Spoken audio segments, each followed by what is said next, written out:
Hello, everyone. Welcome to the panel discussion on the environmental sustainability in the South Asian textile and garments industry, organized by the James E. Lynch India and South Asia Business Center. This center is part of International Business Department at Leeds University Business School. My name is Mohammad Faisal Ahammad. I'm the director of the center and today's moderator as well. At first, I'd like to talk about the purpose of this panel. Grand Challenges in South Asia is a series of panel discussions organized by the India and South Asia Business Center. The aim of the panel is to foster discussions on addressing grand challenges such as sustainability, migration, SDGs, healthcare, and others in South Asia, including India, Bangladesh, Sri Lanka, Maldives, Bhutan, and Nepal. The theme of the second panel on grand challenges is environmental sustainability in South Asian textile and garments industry. Today, we have invited 4 distinguished speakers to debate approaches in tackling environmental sustainability from a South Asian perspective. Now, I'd like to introduce the distinguished speakers joining us today. The first panel member is Professor Stephen Russell from the School of Design at University of Leeds. He's a professor of textile and materials and technology.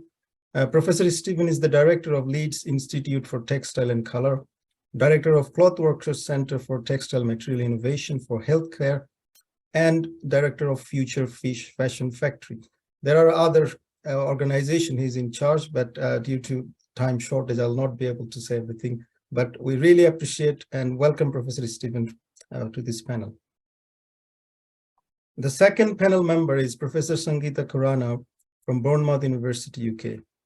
She is an international trade expert with more than 25 years of academic and management consultants experience. She leads research on international trade policy, in particular free trade agreement negotiation and WTO issues. So welcome, Professor Sangeeta. The third panel member is Professor Moshfique Uddin Ahammad from Accounting and Finance Department at University of Leeds.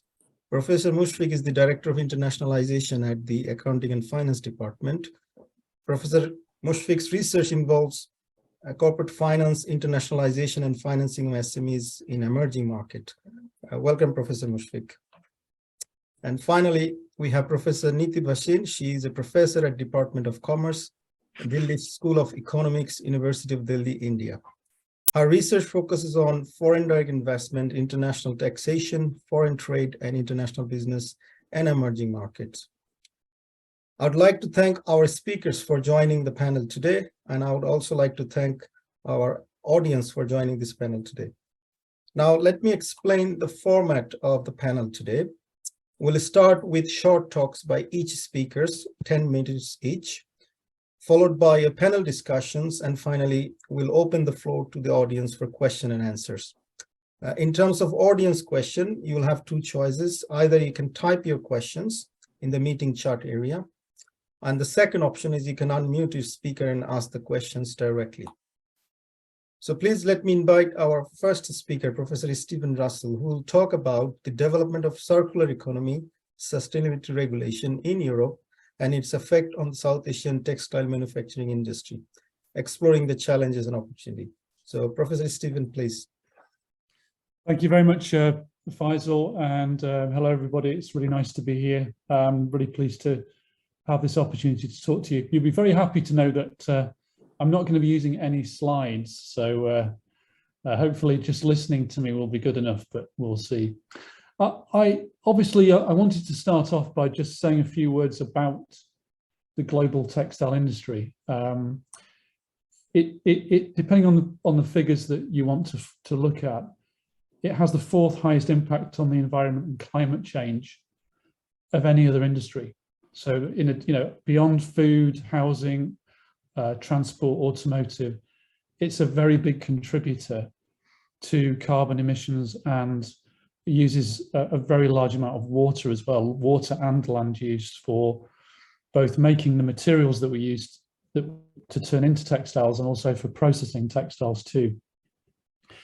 So it's one of the top consumers of raw materials and very high carbon emitter as well. So as we try to transition towards net zero, the industry has a very large role to play in achieving that practically. For many years, we've known that the industry has these difficulties. It's a global industry. South Asia, of course, is a major exporter into Europe, into the European textile and fashion industry. But what's changing, and it started to change a while ago, but we're now starting to see regulatory change, regulatory mechanisms that are going to affect the way that the industry operates. So earlier in 2022, earlier this year, a new EU strategy for sustainable and circular textiles was launched, which is going to mandate some big changes for textiles which are consumed in the European Union. So obviously that then affects supply chains back into South Asia. And this is really to deal with the issues that I mentioned around impacts on climate, resource utilization, and the fact that the industry only recycles about 1% of the products it makes. So post-consumer product recycling in the textile industry is very, very low. So we have this take, make, dispose model, which is not sustainable. And we've got to find a way of closing those loops to make the industry less resource hungry and reduce impacts as a result. What will this mean practically?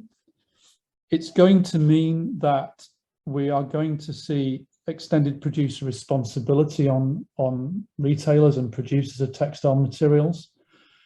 You won't be able to just design, manufacture and sell textile materials without thinking about what happens next down the line. So this will be a big change for retailers to consider, and it's going to impact on their supply chains as well. I think just to try and summarize some of the elements of the new European Union strategy, we're going to see new eco-design requirements for textile products. And they're going to be really around trying to make textile products last longer, make them easier to repair, and providing the infrastructure to do that, and easier to recycle, and also having minimum recycled fiber content, right? So this means we're going to have to both get better at collecting waste textiles and get better at finding ways of getting that material back into textiles that we sell again, trying to close the loop. Also, there are concerns about transparency in supply chains, about the way, not just what we make textiles from, but the way we make them and the way people are treated as well.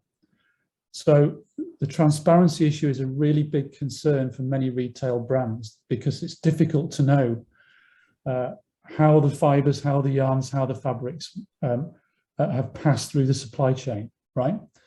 So as partly to deal with that, and also to make the impacts more transparent, we're going to see the introduction of digital passports for products, which is going to mean that more information about the materials and the resources and how these products might be recycled at the end of life, that will all have to be captured as part of a digital passport that will be, which will make the product's history and the way it needs to be used and processed beyond the point of sale much more transparent to the consumer. There's going to be a very strong push on removing temptations for greenwashing. So this idea that you can call something organic and that then means that it's better than something that isn't organic, or call it recycled because it has materials that come from plastic bottles that we use to make polyester fiber, but we don't use recycled clothing polyester to make the fiber. We take it from another industry.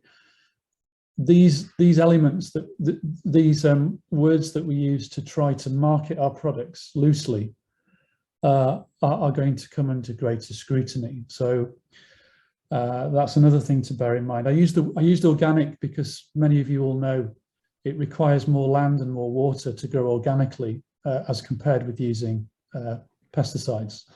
So it's not necessarily better to go organic, especially if you should be using that land for growing food.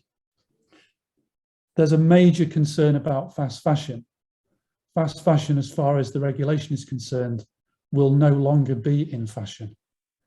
So there are going to be measures, although they're not clear yet, around reducing overconsumption of clothing.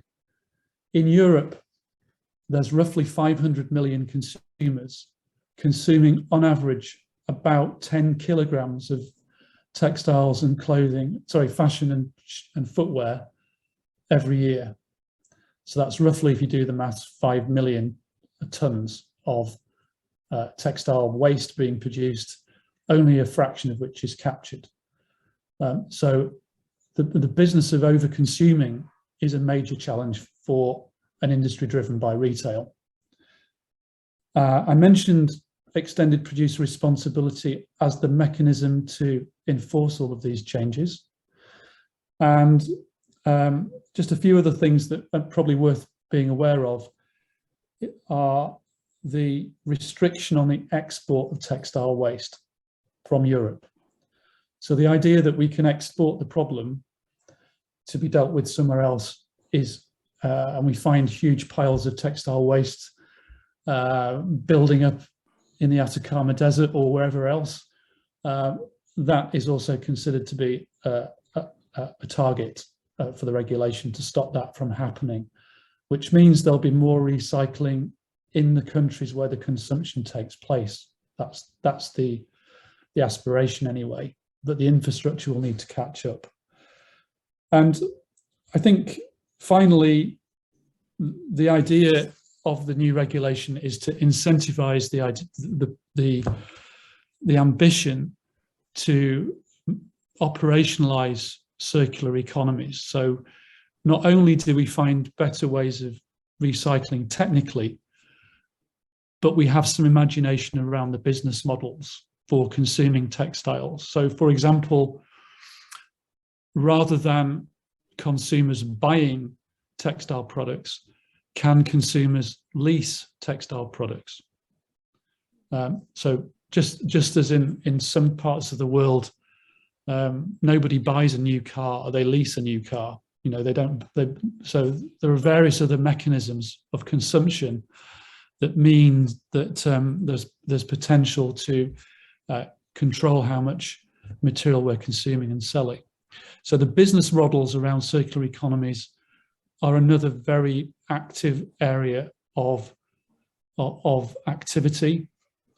And that could mean greater opportunities for going direct to consumer as well. And stepping away from wholesale type models of producing to inventory and then hoping that you can sell it all, when we know that only a large proportion of what retailers are ordering is sold at full price. The rest is discounted or otherwise discarded. So we have business models which are in themselves quite wasteful. So that's another very important area that I think could have implications for South Asian supply chains. I think I was told to talk for about 10 minutes. I'm not going to be naughty and talk for any more, so I'm going to leave it there. Thank you. Thank you, Professor Stephen. I think that's very interesting to hear some of the regulatory changes taking place. So we'll have a few questions for you, but let's invite our next speakers. So now I would like to invite Professor Sangeeta Khorana to talk about the free trade agreements and sustainable global value chains, case of textile and garment industry. So please, Professor Sangeeta. Thank you so much, Faisal, and it's a pleasure connecting with the network. Thank you for the invitation. Sorry for a bit of a croaky throat, but I'll try to do my best. So I'm supposed to be speaking on free trade agreements and sustainable global value chains. Now, both these topics are very close to my ongoing research and something I'm really passionate about. Thank you, Stephen, for setting the scene with regards to textiles and garments. And I will just develop that a bit further and then contextualize it within the EU's free trade agreements. We all pretty much know that production and trade in the apparel sector, like in all other sectors, it is essentially being organized in global value chains. So this is another example where we see global value chains very active. And we find that the production and the final production is carried out via inter-firm networks. Now, this is what starts the discussion, where I would like to say that apparel is actually a classic example of a buyer-driven value chain. And this is where there are different elements of interest that interact with free trade agreements. Now, these value chains, as we understand, these are characterized by decentralized, globally dispersed production networks, and these are essentially being coordinated by just a select few lead firms. Within this context, now I'll start developing what is the current regime where and how sustainable global value chains can actually be promoted by using trade as a mechanism. So if we go back and look at how countries trade, I would like to draw your attention to two factors. One, again, going within the context of the EU and other developed countries, these offer special preferences to LDCs, and where tariffs come in at zero, where goods come in at zero tariff. This then basically is the everything but arms arrangement, broadly called the EBA arrangement that the EU has in place. And interestingly enough, Southeast Asian countries tend to benefit from this. And an important example of a country that benefited has been Sri Lanka, Bangladesh. So these countries continue to benefit from the Everything But Arms initiative. And hence we see that the global value chains there have expanded far and wide and very well interlinked with the buyer network. The second kind of an arrangement that has an impact on global value chains is the free trade agreement that the EU is doing. Now, interestingly enough, we find that the EU is now negotiating a trade deal with India. But out of that, it doesn't have special agreement with Bangladesh or with Sri Lanka and other countries that you just alluded to. But nevertheless, let us look within the wider context of free trade agreements and how these could potentially have an impact on sustainable supply chains. We understand that the nature of EU's free trade agreements has actually been evolving over the years since they started in early 2000s. And now we find that the emphasis is more on having deeper trade agreements, i.e. commitments which cover not only tariffs, but also behind the border issues. And here we find that there is more emphasis on regulatory cooperation, coming up with a full chapter on trade and sustainable development being an example. So we find that the emphasis of free trade agreements is actually shifting towards ensuring sustainability. And why that is the case? Because of the policy that Stephen, you rightly alluded to, the circular economy is getting highly in focus. And I think consumers, this is also mandated by the consumers that are looking for sustainable consumption methods. So I would like to argue here that free trade agreements actually are having a major impact on how global value chains are functioning. But whilst they are having an impact, let me also mention here in the same breath that multinational cooperations and transnational cooperations are also playing a very important role in driving the sustainability agenda of global value chains. And it is not always the case that the sustainability agenda that is being driven by MNCs is exactly aligned with what the EU wants in terms of the broader policy perspective. Let me go on and talk about how trade agreements work between developed countries and between developing countries. Now, and how sustainability comes in there. If we look at how the EU agreements interact with developing countries, we find very interestingly, and this is not within the context of Southeast Asia or South Asia, because we understand that there are no trade deals so far. But it's very interesting to find out that wherever there is an instance of deeper trade agreement, in those economies, we find that GVCs are becoming increasingly sustainable So the emphasis is moving towards ensuring sustainability in GVCs, which means that the environment and labor clauses are being pushed to the top of the agenda. Now, interestingly enough, a lot of research has been done on all this. And we find, I'll have a look, that with every additional core clause in a free trade agreement, the foreign value added exports increase by 0.27%. So clearly it's telling me that there is some kind of a direct relationship between the depth of a free trade agreement, the commitments undertaken by the partners, and the impact on how exports, foreign value added exports under global value chains work. Now, another finding is that free trade agreements not only enhance the export levels of simple value chains, but they also of complex value chains. And this means that they are promoting the value-added exports of all items of global value chain trade at different levels. So the impact may not only be tier 1 supplier, but it will go down to several levels. Now, this is something very interesting. So, but however, there's a note of caution here, and which I would like to say that the impact of such free trade agreements on sustainability clauses, i.e. labor and environmental clauses, they lead to asymmetric and heterogeneous effect on exports. Now, this is something that is being dug deep into. And within this context, I would like to say, when the trade agreement is between developed countries, we find that there are benefits because the commitments that have been undertaken by both countries are outside the realm of the WTO. Basically, I want to say that liberalization is deep in such cases.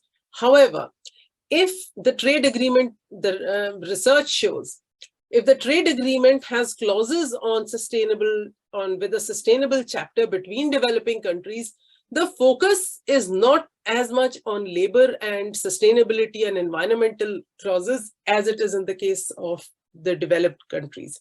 So this basically tells me that whenever the commitments have been done by a developed country, the benefits are much more. And this applies essentially also uniformly across all products, but also to garments and textiles. Now, if we look at the sustainability angle from a free trade agreement perspective, we see that upgrading is actually most important.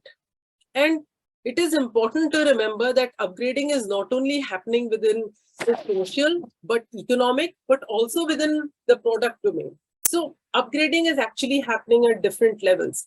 And from a trade perspective, whenever there are sustainability clauses that have been included in trade agreements, we find that the benefits to second, third, fourth, fifth, sixth level of tier of supplier is in form of learning, technology transfer, value addition, and employment.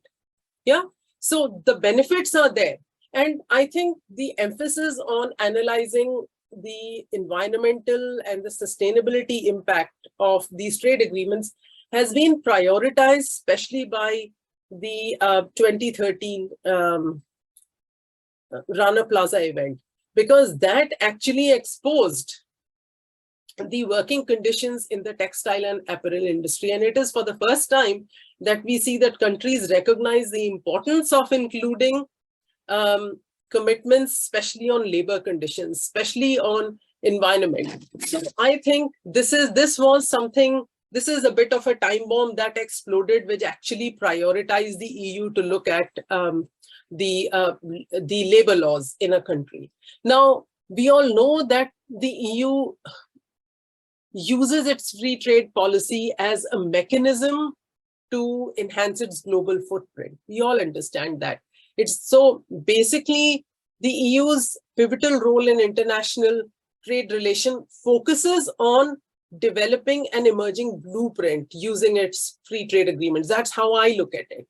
And important to mention here that this actually can be traced back to the 2015 strategy that the EU came up with, which was trade for all. And it is at that time that the EU started thinking about the global supply chain integration within its trade liberalization agenda. So this is something new that is not even a decade old, but increasingly the emphasis is on global value chains. And why so? We understand because the EU is very well integrated into the supply chains, and more so it is very reliant on the supply chains of garments and textiles in South Asia. So I think the bottom line for having a policy like this was that the EU economy is hugely integrated into the global value chain, and there's a growing number of EU firms that actually rely on finished products, or they also rely on inputs from these developing countries within the global value chain. Now, I'll take a couple of minutes just to highlight that the trade and sustainable development chapter that the EU has in all trade agreements, it's very interesting to note that these include legal and institutional mechanisms. They are very well laid out to oversee trade and labor governance, which is actually at the heart of the procedural commitment. But not always we find that these have enough transparency, accountability, because it is the implementation of this which really matters. So often we find that though the underlying idea is to promote sustainability in global value chains through labor and environmental provisions, not in all cases these get actually translated into action. And this takes me back to the first point which I mentioned, that the transnational corporations play a very important role in driving the supply chain. So we essentially come to a point where we find that there is a mismatch of interests. The EU has pretty much a straight agenda of liberalization and global value chains and sustainability, whereas firms are more driven by the buyer interests, and hence their interests may be different, which explains why this sustainability agenda has actually not been pushed as much as we would like to see. I think I've taken 10 minutes. I'll stop here and then take questions and discuss the EU policy further. Thank you. Thank you. Thank you, Professor Sangeeta, for sharing the free trade agreement and sustainability aspects of this context. So we'll ask you questions after each speaker's finished their part. But first of all, thank you very much for sharing your views. At this stage, I'd like to invite Professor Moshfique to talk about the governance aspects of the South Asian textile and garments industry in South Asian context, as well as in the context of Bangladesh. So Professor Moshfique, please. Thanks, Faisal. Thanks for inviting me. So thanks to the earlier panel members who discussed, Stephen and Sangeeta, for your valuable discussions. I'm probably the weakest link among the panelists because I don't have too much research on this, on the textile sector. But being a finance researcher, I probably will focus on some finance aspect and the governance aspect of this topic. Now, obviously, my discussion nicely fit into the discussion that has already been done so far. So Stephen started with, the damaging impact of this textile industry so far on the environment, and then highlighted some form of regulations that have been developed so far in recent times to tackle with all these things. Sangeeta has already has discussed about the trade and the free trade sort of deals and all these things, which are so much important in terms of the global value chain, and explaining the development of this textile industry, especially in the developing countries, and what sort of role these developed economies can play to the textile industry in the developing countries. Now, what I need to add, which Sangeeta basically mentioned about that, all these, the trade deals or, free trade agreements, everything has to be translated, obviously. And this translation has got a certain mechanism. And obviously the governance within that particular sector, maybe it could be the corporate governance or it could be the country level governance. So the governance is basically the mechanism through which all these regulatory policies and all these pressure things can be translated and eventually can benefit the end users, which is end users, sorry, not the end users. I mean the, the labor, the stakeholders who are related with all this, the industry. So, and that's why we need to, talk about the governance a bit and its role. Now, I will start by saying, a little bit of finance things. We started the business with the profit motive. So we used to say that the business should be profitable business. And then over the time, the view has changed. More of the stakeholders is coming. People are thinking about the stakeholders. And then we revised our motive for business. We started saying in finance that, no, it should be the shareholders' value maximizations, or we started saying that value increasing businesses. And in very recent times, of course, we started thinking about more of the stakeholders. Okay, so wider variety of stakeholders. And that basically compelling us to think about the environmental sustainability, not the environmental sustainability, is the sustainability as a whole. And it's so important nowadays that sustainable businesses are attracting the attention of the market, of the, the investors. And the recent research have found that if the business is sustainable, the share price is basically positively reacting to those sustainable announcements. And obviously, if we can summarize, if you can think of the, the valuation models, the factor models, we have got, all the financial factors so far in the factor models.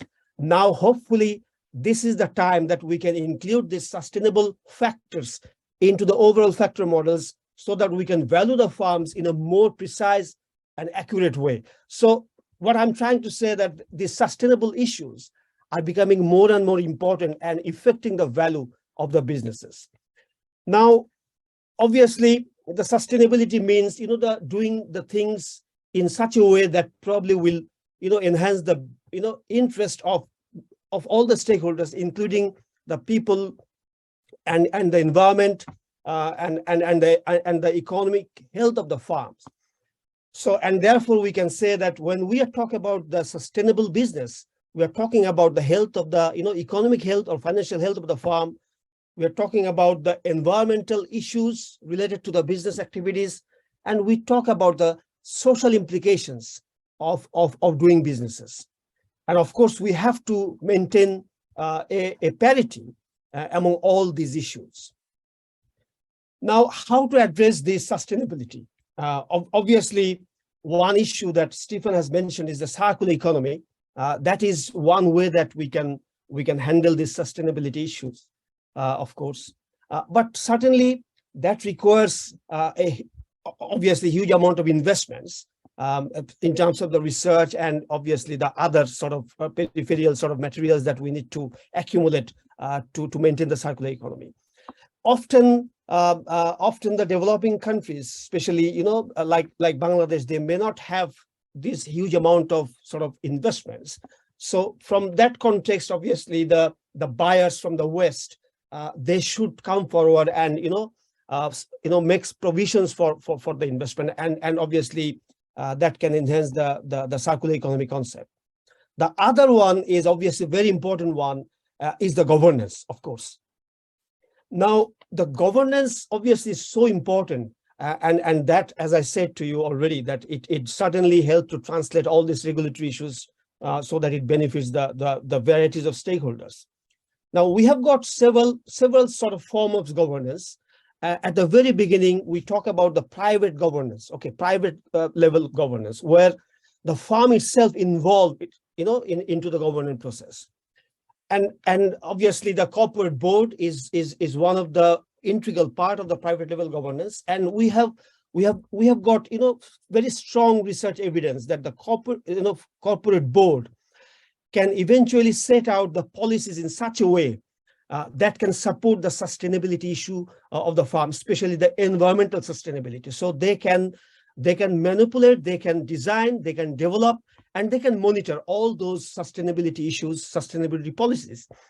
And therefore, they are the first, point of importance who can implement and develop and implement all these sustainability policies and also monitor them.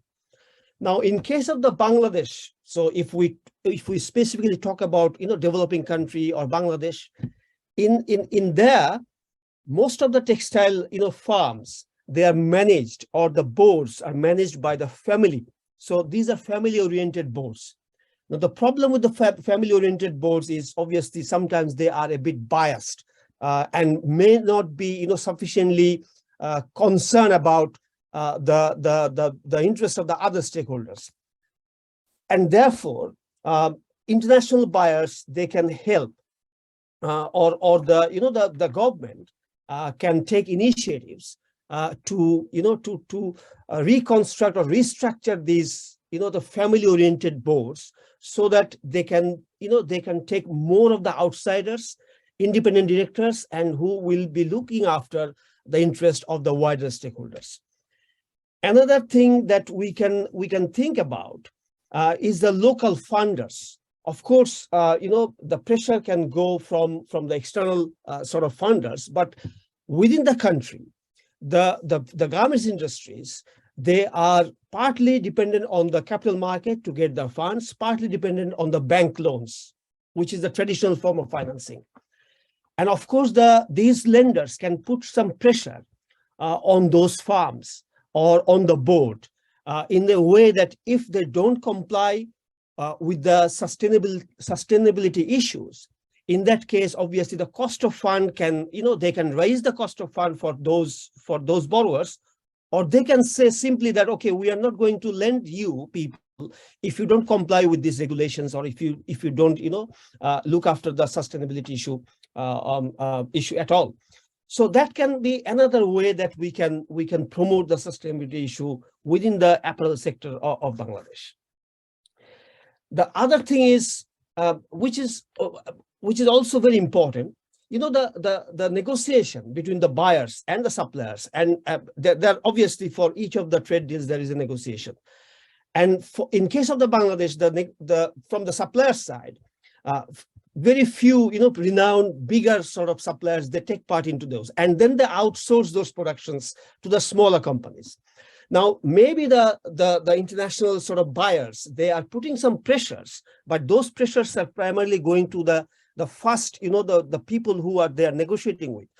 Maybe the case that these sort of laws and rules and regulations may not be passed towards the outsourced people.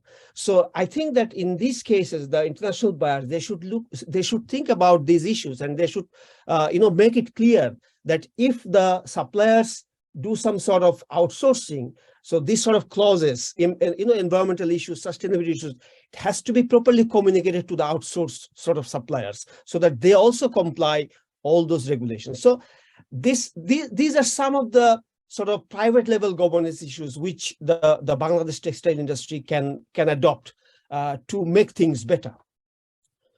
Of course, the public governance level, the international public governance can be of great help, and Sangeeta already have discussed some of those, and obviously Stephen also mentioned. So we have got those international bodies like ILO, IFC, European Union, World Bank, and obviously they can put some pressure on the supplier side, so that they comply with all these sustainability issues.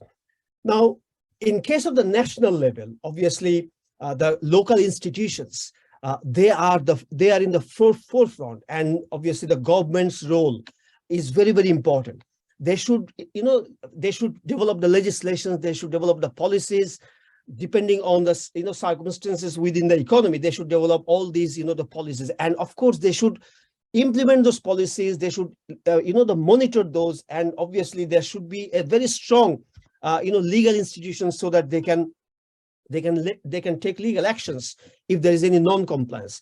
Now, the problem with the developing countries, that there is always a lag, and what I should say, that these institutions or the local level governance, they are demand driven in the sense that we do not have enough expertise to foresee the sort of changes or the demands which is coming from the changes in the global value chain situations. So when there is a situation is arising, then the local institutions, they are aware of that and they try to set the policies. So what would be more important that they take expert opinion and they set the rules and regulations in advance so that there isn't any lag, so that whenever there is any problem, they can immediately solve those problems without any further delay. And of course, the local institutions need to be very, very strong. And we do have problems in the developing countries. We all know that the institutions are very weak. And of course, the local sort of factories, the farms, they take advantage of these and they tend to not to comply with the regulations because they know that they can escape from there. Then we have got the social governance. Of course, the trade unions, the NGOs, civil societies, they can have a very critical role to pressurize the farms to comply with the sustainability regulations and law. But the problem is in the developing countries, maybe in Bangladesh as well, the political sort of involvement. In Bangladesh, the government's factories are the vote banks in many of the cases, and it's not particular to any particular governments. Most of the governments, they use those the owners of a government's factory as the source of their vote, and that gives the sort of strength of the strength to the owner to exploit the system and exploit to maximize their own benefits at the cost of the benefits of the workers and at the cost of the benefits of the environment. And these links should need to be broken down. So the political involvement should be minimized as much as possible, so that the owners don't get those sort of exploitative sort of power. And obviously at the end, the public awareness. So if we are not aware, if we don't value the sustainable products, then nobody can solve these problems. But the important thing is, it has been apparent from the research that people are becoming aware, especially in the developed world. The stock markets, they are responding very, very positively to the responsible businesses, to the sustainable businesses.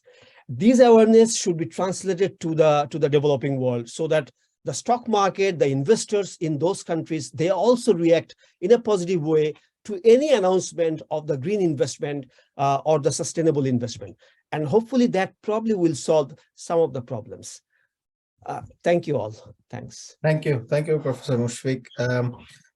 Before we invite our final speaker, Professor Niti, because of the time constraint, our head of department, Professor Chris, will need to leave in 10 minutes time. So I would like to request Professor Chris to say a few words about this event. Thank you. Well, thank you very much, Faisal. I just sent something online. Apologies. This is absolutely fascinating. Of course, there is almost no end to it. Particularly fascinated, as I said in my comment, about the various trade-offs. I was thinking about this example about organic, how it impacts on existing inequities. That is, the better off actually consuming even more of the resources. How that relates to the wider issue of inequities, even the fact that we are discussing now about how can a developing country deal with issues of sustainability, when actually the developed countries have not had to do this for such a long time.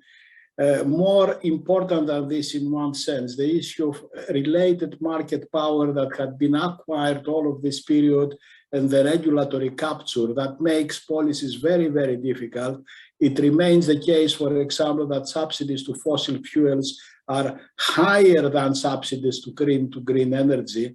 And related to that, to the issue of geopolitics, I'm fascinated by the fact that all of these benefits that they can come up from, let's say, all of these measures in a particular sector, sometimes they are not sufficient to compensate for the impact of one flight or one bomb falling from a particular plane in a particular country. it actually shows how difficult all of these things are. And of course, it's a fascinating topic. Congratulations. Thank you all to everybody. And I'm terribly sorry I have to go to another meeting. Today, it's the 8th consecutive hour of meetings. I don't know, there is something wrong about us with the meeting. So better shut up and let the final speaker get on with it. Thank you all so much. Thank you. And thank you, Faisal, and thank the speakers. Thanks a lot. Bye. Thank you, Chris. Thank you very much. Thank you. Now, I would like to invite our final speaker, Professor Niti Bhasin, to talk about the mainstreaming sustainability in the Indian textile sector, the initiatives and the challenges. So, Professor Niti, please. All right. Thank you. Thank you very much for having me. First of all, I would like to thank Professor Mohammad for inviting me for this very interesting panel discussion. I was hearing the perspectives of the other speakers, and I am not really a specialist in the textile sector, but I'll try my best to give a snapshot of how the textile industry functions in India. It's one of the oldest industries that we have in India, how it's been evolving in recent times, and how India is trying to mainstream the concept of sustainability into the textile sector. So that is what I would like to speak about. And if you allow me, I have a very small PPT because that will sort of allow me to put it in 10 minutes, which is the time that's been allotted to me. So you know, those snapshots would really walk us through how has the industry evolved over a period of time, and what are the schemes which the government of India has introduced in this regard. I think you'll be able to share the screen. Please try. Yes, I am just yeah. So yeah, I hope it's visible to all. Yeah, we can see it. Thank you. Great. So I'll start with some facts about the Indian textile industry. As I said, it is one of the oldest in the Indian economy, dating back to several centuries. And the textile industry is extremely varied. So we have hand-spun, hand-woven textile sector at one end of the spectrum, and then we have capital-intensive, more sophisticated mills sector at the other end of the spectrum. So the fundamental strength of the textile industry in India is its strong production base. We have a wide range of fibers and yarns, from natural fibers like cotton, jute, silk, wool, etc. And then we've got man-made fibers as well, like polyester, viscose, nylon, for example. So these are some facts about where the Indian textile industry is positioned. Roughly 4% share of the global trade, and the growth rate is expected to be high, which is a CAGR of 10% that is expected over the next year. And in India, the textile industry is the second largest employer in the country, providing direct employment to 45 million people. So this industry holds a lot of importance for the country. Then, what is it that has driven growth in the Indian textile sector? There are multiple factors at work. So this is just a snapshot so that I can stay in the time limit. One, of course, we have abundant raw material, which is required in the industry. The other thing which works in favor is the presence of the entire value chain within the country, from fiber to the final product. So all of that is present within the country, and that adds, to the prospects. The manufacturing costs are pretty much competitive. There is availability of, it's a labor-intensive sector, so there is plenty of, skilled manpower which is available to work in the textile sector. So as I just mentioned, it's the second largest employer in the country, and we have a large and growing domestic market as well for this particular industry. Over a period of time, per capita incomes have gone up in India, disposable income has gone up, and there is a certain preference for brands in various sectors in this industry. And e-commerce has definitely added to the prospects of the textile industry. So there's a huge market and a huge demand which has come up for this sector because of the e-commerce platforms which operate in the country. More recently also, and I'll talk about it a little after a short while, which is the PLI scheme of the government, which is the production linked incentive scheme that incentivizes large-scale manufacturing in the textile sector. So the idea is to get domestic as well as foreign investors on board so that they manufacture in India. And if large-scale manufacturing is done with certain thresholds for turnovers, so if you cross a certain bit of turnover in the first year, let's say, the government incentivizes you for that large-scale production. So that's been a very major driver of this industry, because it's one of the chosen sectors in India. This, I guess, I'll skip because I'll be covering these points in subsequent slides. I've already said that there's a robust demand in India for this sector. We enjoy a certain competitive advantage also because of certain schemes of the government also, which have been floated recently, and the policy support provided at the national level. Since the focus here is on sustainability, so I'll talk more in terms of how both the companies and the government are trying to mainstream sustainability in the Indian textile sector.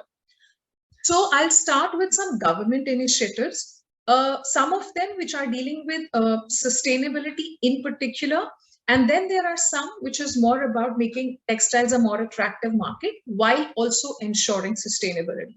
For instance, the first flagship program of the government launched very recently is the Mega Investment Textiles Park. So this is inspired by, as we say, the 5F vision of the Prime Minister to ensure that the entire value chain is taken care of within the country.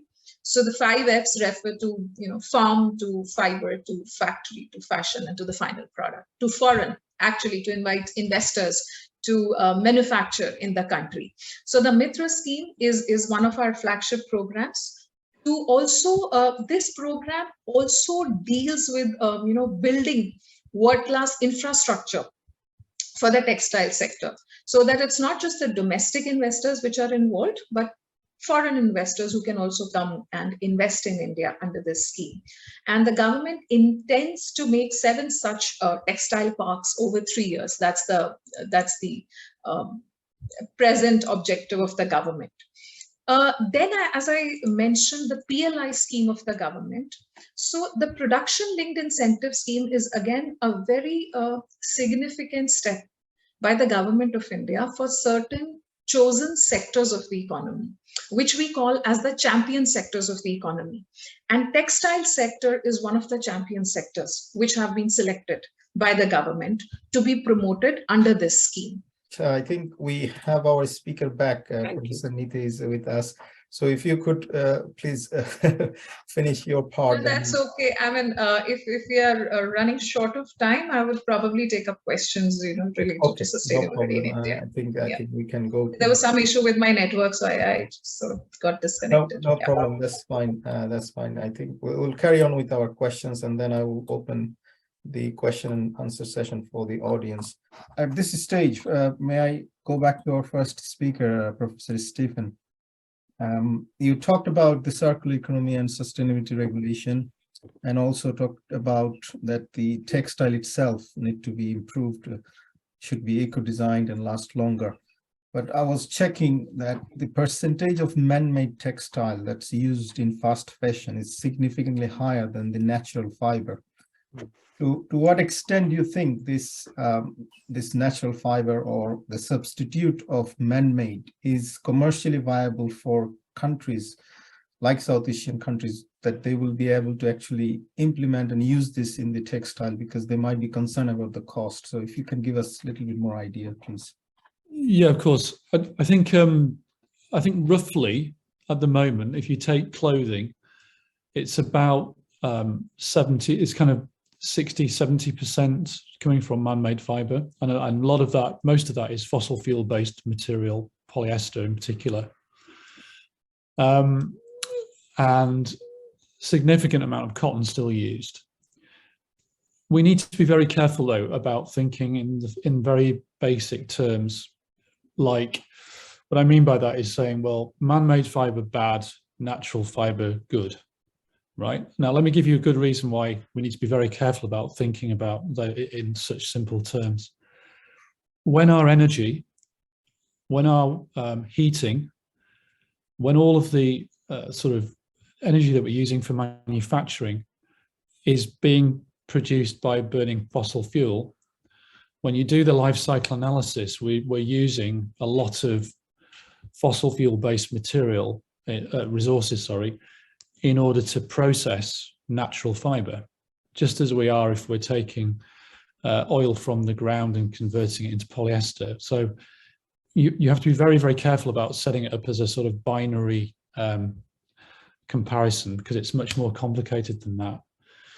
The other thing to bear in mind is if you're relying on land to grow natural fiber, what else would you be using that land for? Because the consumption of fiber is increasing year on year. The demand is increasing year on year. So if we were to try and sustain our world just with natural fiber, we'd have some major challenges, because we'd start to be competing with other uses of land, other reasons for using the land, like growing food, for example. And we're also using a lot of water to irrigate those crops and so on. So this is why it's not such a simple comparison. And the other very basic point is that we rely on the products that we use, the textile products, to work. So fundamentally, if you want a textile product to be used for one purpose or another purpose, you have to choose raw materials that have the right physical properties to allow that product to work. So that's why we have man-made fibers being used in some places and natural fibers being used in other places. It's why we blend cotton and polyester to get the best of both worlds sometimes in terms of performance. But another big issue is, if we're not closing the loop, i.e. we use a garment for a very short time, and even though it's still wearable, we just throw it away, right? In this linear production and consumption model, the complete opposite to a circular economy, then we are using huge amounts of fossil fuel to process those materials into textiles in the first place. And we are not using that material as effectively and efficiently as we should be doing. So I personally, and I think many would agree, don't think it's realistic to imagine that we could move to a situation where we're mostly working with natural fibers and not fibers coming from other sources. The real problem is we're not capturing that resource at the end of life and using it again, either reusing it or recycling it. There's nothing fundamentally wrong with plastics. What's fundamentally wrong is we don't collect the material at the end of life and treat it like a new resource. It took us thousands of years as human beings to figure out that we could extract this black liquid material from the ground and convert it into plastics. And you know, in many years' time, I'm sure we're already finding ways of using textile waste as a raw material, but it's going to take us some more years before we get better at collecting it and thinking of it as a resource and turning it into a business, right?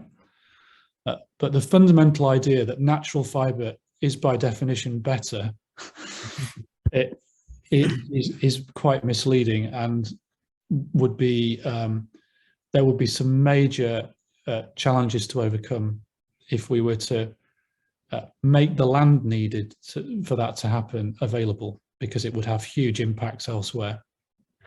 Thank you. Thank you. I think that clarifies my confusion as well, because of the focus on more, organic or natural fiber. Maybe it seems like this is a better option, but maybe we are actually polluting more environment by producing this kind of alternative.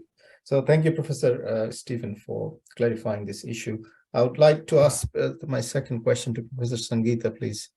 You talked about free trade agreement and the agreement clauses where more and more sustainability aspects are included. But you also talked about that the agreement, free trade agreement, countries like Bangladesh, Sri Lanka are benefiting. So do you think this kind of agreement where sustainability is imposed, it will be an attractive or beneficial aspects of agreement for countries which are actually producing this textile and garments in developing countries. So I just wanted to hear your views. Thank you so much, Faisal. Very interesting topic that you have actually opened up the debate on. You see, it's interesting to note that the EU wants to promote such clauses on sustainable development. Now it's become routine for the EU to include a chapter on trade and sustainable development, right?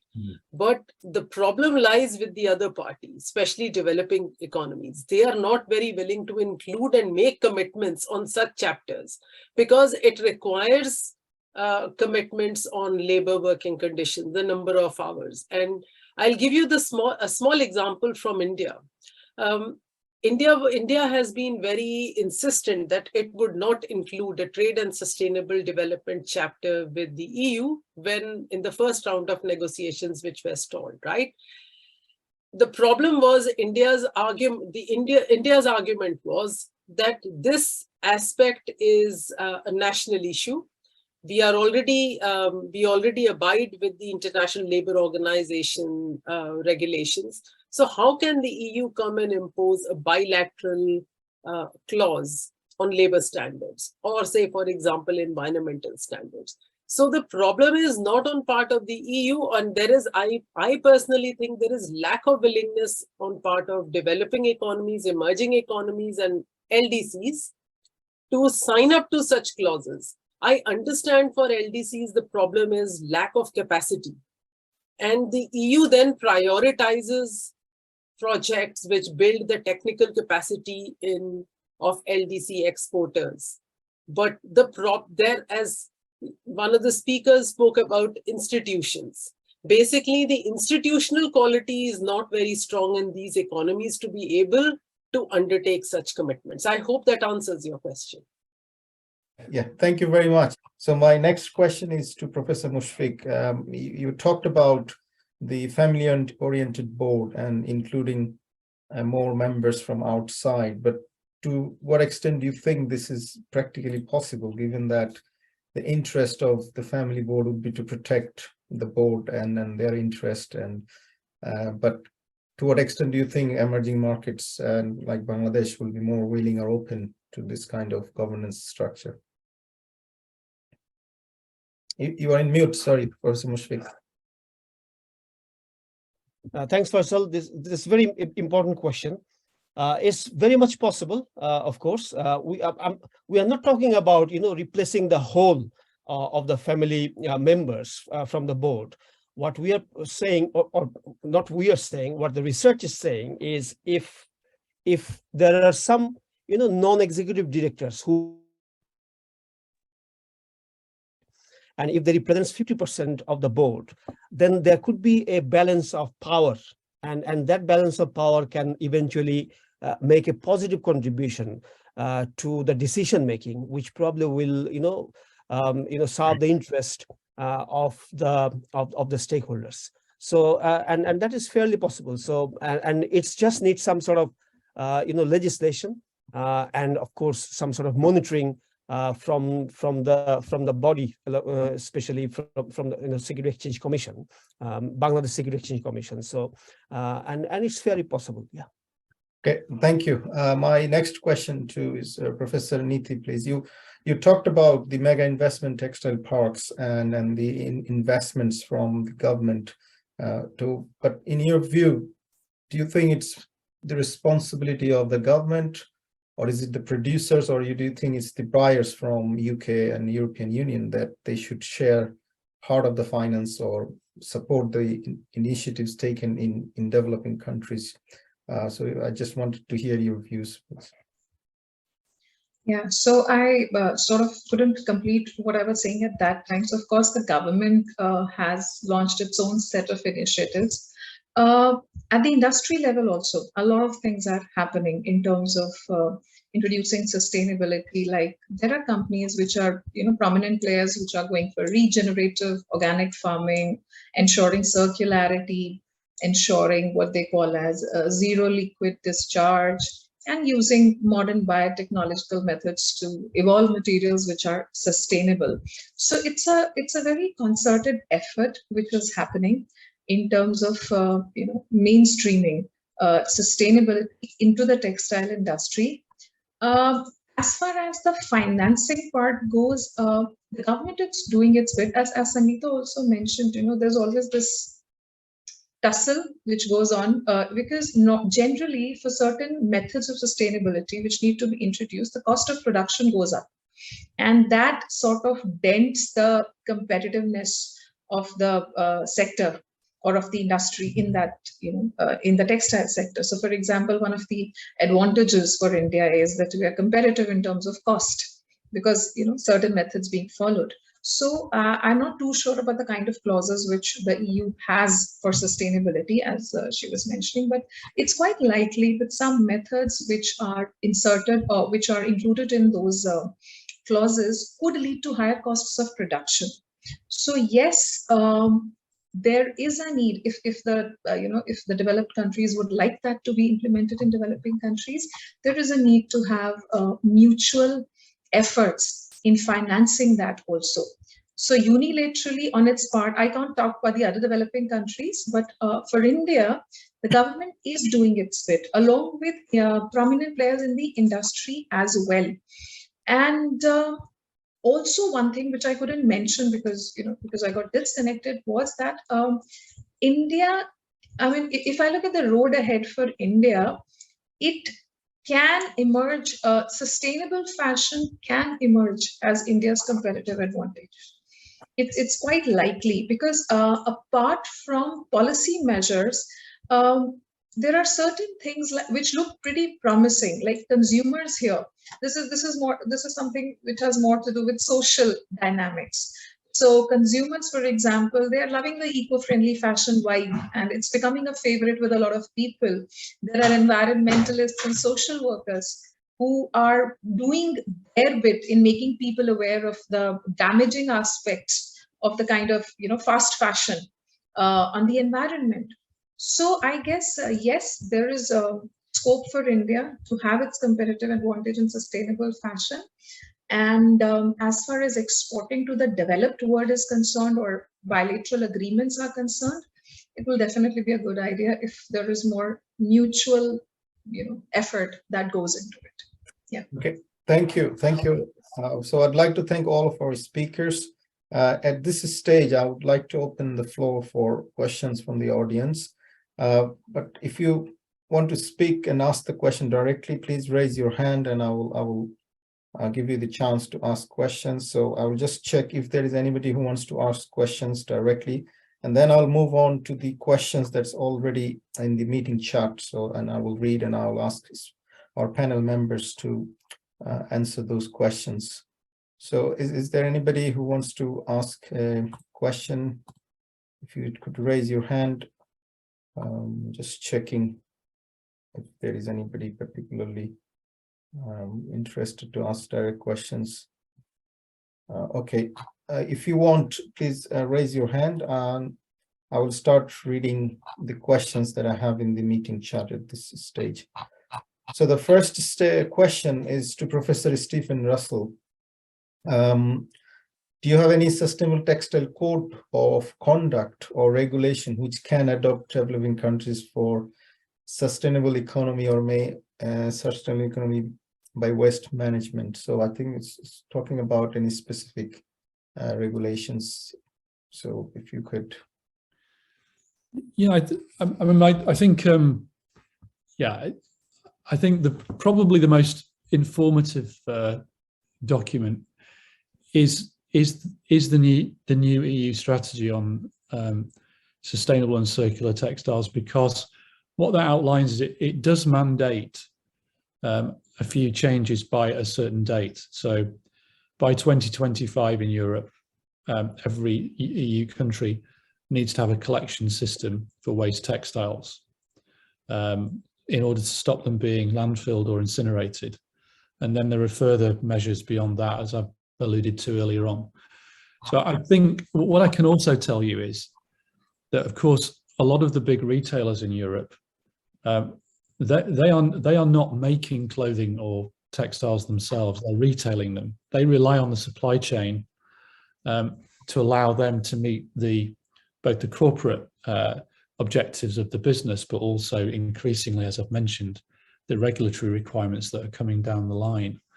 So I think for producers who are in supply chains where they're exporting to the EU, it's really useful to read that EU document, because some of it is still to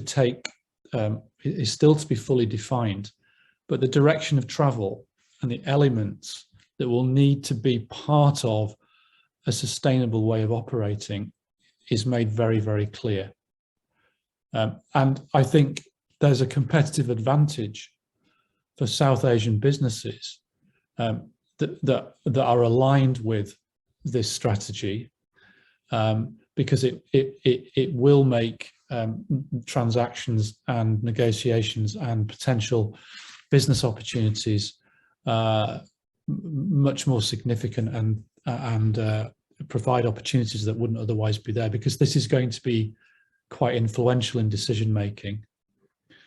So trying to embrace it now rather than being forced to do it later is, I think, a good strategy. So that document is freely available from the European Commission website.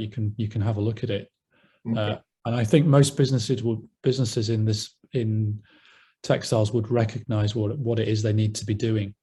Okay. I would reiterate, because I was in one of the biggest retailers recently.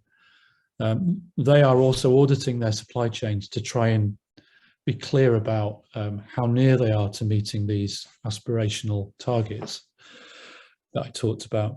And one of the biggest challenges they have, and it's affecting their decisions about where to put business, who to give contracts to, is many manufacturing facilities have not decarbonised their energy supply.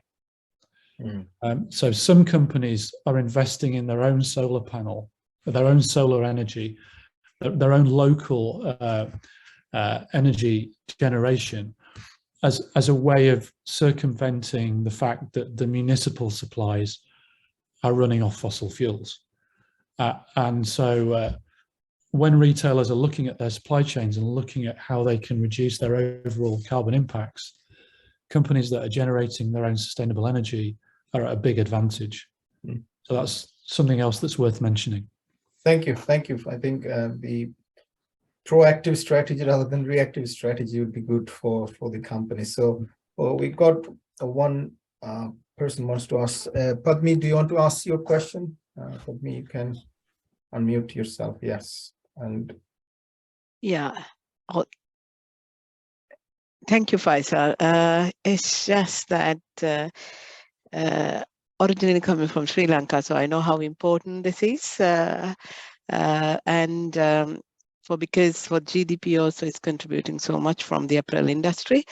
So my question is basically, now we all are talking about environment and sustainability and all sorts of things. But my question is, because you're talking about the whole supply chain also, now without having some climate conscious consumers, do you think the companies would be kind of, pushing towards environmental sustainability? So without kind of creating an environment where people are actually demanding for more environmental friendly things. And at the same time, like I think Professor Uddin mentioned about that there are lots of investors who are more kind of interested about these companies who are investing so much on environmental sustainability. But my other question regarding that also, yes, of course, company would be very much interested in investing if they are invested, because that's the source of income for the company. So apart from the investors, would they be really willing to do something on environmental sustainability if it's really affecting the wider stakeholders, for example, like the community? I'm talking about the wastewater management and things like that, which is really, really affecting Sri Lanka, and looking at the other environmental issues. But I don't think it's basically happening practically. But I know if these big companies, for example, if you take the compliance, they take it so seriously because our buyers are more of European or US-based buyers. So if they can come up with certain, kind of ideas, or maybe like rules and regulations with the environment sustainability, of course, I think there will be some impact that they can make. Otherwise, I'm kind of asking the panel, do you think the voluntary they would do, from these developing countries where these manufacturing companies are mainly based at? Thank you. Thank you for your question. I will actually ask Professor Sangeeta first, then I'll move to other panel members. So if you can start.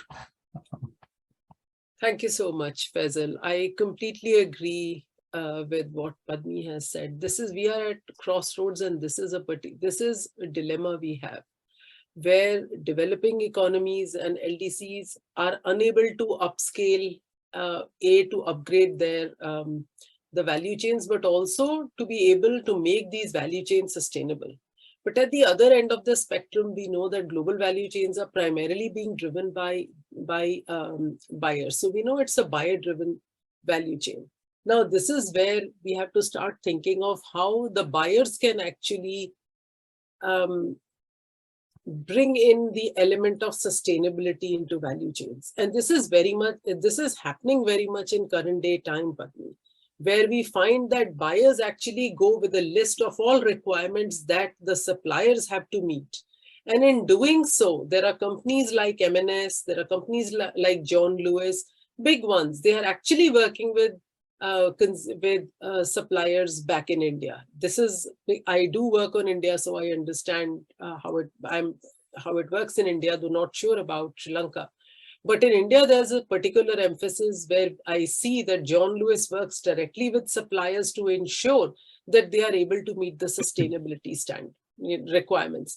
Free trade agreement or no free trade agreement, sustainability is at the core, and it's part of corporate social responsibility as far as I understand. I hope that answers your question. Okay, thank you. Thank you. I'll now move on to the second part of the question to Professor Moshfique, which talked about the financing aspect of the sustainability. Yeah, thanks. If I have understood it correctly, whether the investors will eventually value. So yes, it's not happening now. No doubt about that.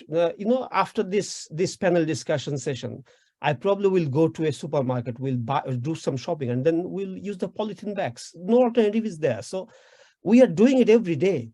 Now, obviously, at the individual level, it's very difficult to encourage them, to promote at the individual level. It's very difficult because people will always think about their cost of living, and then they will try to make it, the best possible solution, which will make, save them money.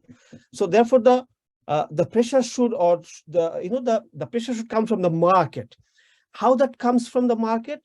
The companies who are listed in there, they trade their shares in the market. And obviously, as I mentioned to the panel, that there are more and more research which are, getting evidence, stronger evidences that the market, the companies which are doing more responsible sort of investment, which are doing investment in ESGs, which are doing green investments, their share prices are responding more positively than ever. So this is something which is very encouraging. And if these things continue to happen, then over the period of time, hopefully we should be able to reach a position where the companies will only make investment in the green sort of facilities. I just want to tell before I finish, I'm doing a research currently where we are looking at the ESG funds, which is the Norwegian sovereign funds, where they have got more than 100 ESG sort of investments. Now we are trying to look at whether those funds which are making investment in the ESG opportunities, what are the impact of those on the cost of equity of those firms. And we have got because I'm doing the research now, I can tell you with full confidence that the cost of equity of those funds are significantly lower than the other funds we are not making or complying with the ESG investment. So this is basically an example that it will have an impact on the cost of doing businesses, And this obviously over the time, the farms will realize these realities, and they will eventually, for the sake of reducing the cost of capital so that they can earn more profits over the time. So they will eventually comply with those investment sort of criteria. So, in brief, what I'm trying to say that it will take time, but eventually market will correct the whole sort of environment, and eventually market will drive out those farms which will not make sustainable investment, and market will retain those farms which will make the sustainable investments. Thank you. Okay. Thank you. I just want to see if Professor Stephen wants to add any points in this question. No, I think that the other speakers have covered it very well. I'm fine. Okay. Yeah. Thank you. Professor Niti, do you want to add any points on this topic? Yeah, no, I think that'll be good, but it's just that what I mentioned towards the end of my presentation also was that this is something which is picking up in India. I can say that because on a lot of e-commerce platforms now, when we see product, it mentions the environmental impact as well.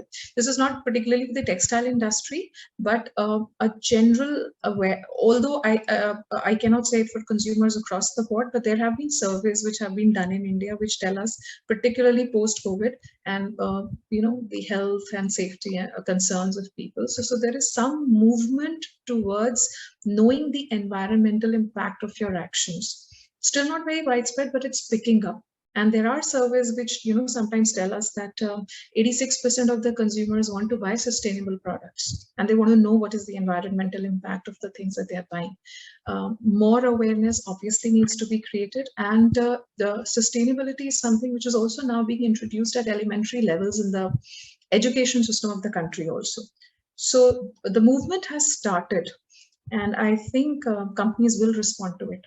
We are seeing that happening in the textile sector in India. Yeah. Okay. Thank you. Thank you. Faisal, if I could just Yes, quickly add, just quickly add, I think the other thing that's worth mentioning, just following on from the last speaker, is how we measure our sustainability, the metrics, and there is that we have to think of that as a science, right? So there are scientific processes for effectively measuring your sustainability in all aspects, and in all aspects also means the ones relating to ethical practices that affect society. So it's not just it's the triple bottom line again, right? But the social, ethical and environmental aspects are all really important, but the way you measure it is really important. If you're going to have a plausible conversation with a retailer who's looking at you as a supplier, the methods you're using are critically important for their decision making too. Okay, thank you for this. We've got only a few minutes left, so I will pick up one question. It's a question from Mubarak Hussain. This is, I think, this general question. Do you think Western organizations are using norms and standards as a mode of repressive power to improve the environmental situation in textile industries as well as specifically in Bangladeshi context? So I will start with Professor Moshfique, and then I'll open it to other speakers. Yeah, thanks. Yeah, I think that they are basically trying, for a long period of time. They are putting pressure. They are making different sort of arrangements. That's what I have come across. I have read a lot on these. Not only the Western buyers, different sort of organizations like ILO, World Bank. They are trying to streamline these things, especially the changing the behavior of the industry within the developing markets, especially in Bangladesh. But the problem is the internal sort of structure, internal politics in those developing countries. As far as Bangladesh is concerned, intervention, politics, and the different sort of, like, say for example, the tax policy. it's a simple thing, but obviously it has got a very, very profound impact on controlling or streamlining the whole environment. So, and that hasn't been developed so far. Then the link between the owners, as I said before, the link between the owners and the politicians, that is, so they are getting the sort of backings from the political leaders, and that obviously slowing down the implementation, or hampering the monitoring, the proper monitoring.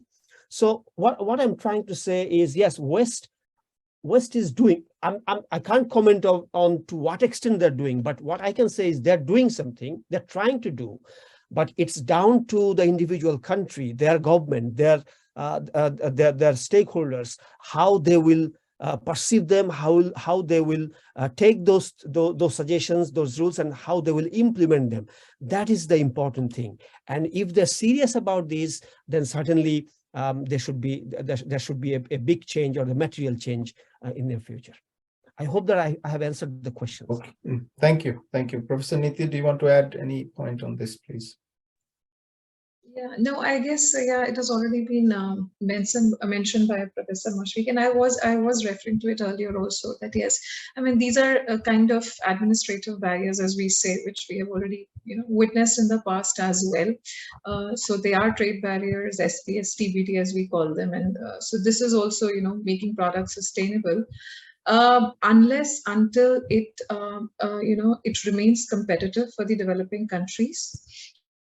It would not be a very good idea. How it's difficult for them to embed it into their manufacturing process, because textiles for a lot of countries in South Asia, be it Bangladesh, be it in India, it's a very traditional sector, which is an important sector for export for these countries. So they would not take a dent on the manufacturing cost unless, I think it is mentioned also in the question somewhere, that investment in technological support is provided by developed countries. So it is not that they are not willing to change processes to make the product more sustainable, but as I said before, it has to be something which is a more mutual kind of a thing, rather than a standard being imposed from a developed country to a developing country. It'll be difficult to embed it otherwise, because they lose out on their competitiveness in the process. Okay, thank you very much. I think we are at the end of our session. I can see there are audience who wants to ask more questions, but unfortunately we only had 1 hour and 30 minutes, and our speakers are completely busy with their own tasks, but they made an effort to join today's session. So I'd like to thank each of our speakers, Professor Stephen, Professor Sangeeta, Professor Moshfique, and Professor Niti Bhasin, for joining us. Thanks to our audience who stayed with us until the end. Now, before we finish, I just need to take some pictures to prove that we had a good response. So if you could please turn on your cameras, I'll take some screenshots as an evidence for the marketing and promotion team that it was insightful sessions. So if you could please turn on and please smile. It's not so depressing. We can address some of these issues and challenges, and we had good discussions, suggestions, and thank you very much for joining us from different part of the world. And if you could please smile, and I'll take my first screenshot. Thank you. I will also try to take the second screen because we have more attendees. So please, if you can smile, please. Thank you. Thank you very much. So before we finish, I would like to request Professor Peter to say a few words, and then we'll finish the session. Thank you. Thank you very much. Thank you for organising this, Faisal. It's been a most informative and enjoyable session. I'd like to thank all the speakers. And I know there's more to come in the pipeline, so we'll look forward to that. Thank you. Thank you very much. And please, Professor Surinder, who was running this center for many years. So I'd like to request Professor Surinder to say a few words as well. Well, first of all, I would like to thank Faisal for running these excellent shows. He has a lot of this in the pipeline, and I'm more than happy to support him. Faisal, you have done a great job, and this particular session is a great session. I couldn't attend the last one, which was the first one, but you have my unwavering support, and please carry on this good work. Thank you. Thank you very much. So once again, Professor Stephen, thank you very much for your time. Professor Sangeeta, Professor Moshfique, and Professor Niti for joining us from India, New Delhi. Thank you. Thank you, everybody. Thank you And very thanks much. to our audience, and all the best, and stay safe, and hopefully we'll be in touch with the next event. So if you could join us, that would be great. But thank you, and thank you from James C. Lynch, India and South Asia Business Center from University of Leeds. Thank you. Bye-bye. Bye-bye. Thank you. Thank you. Bye. Thank you. Thank you.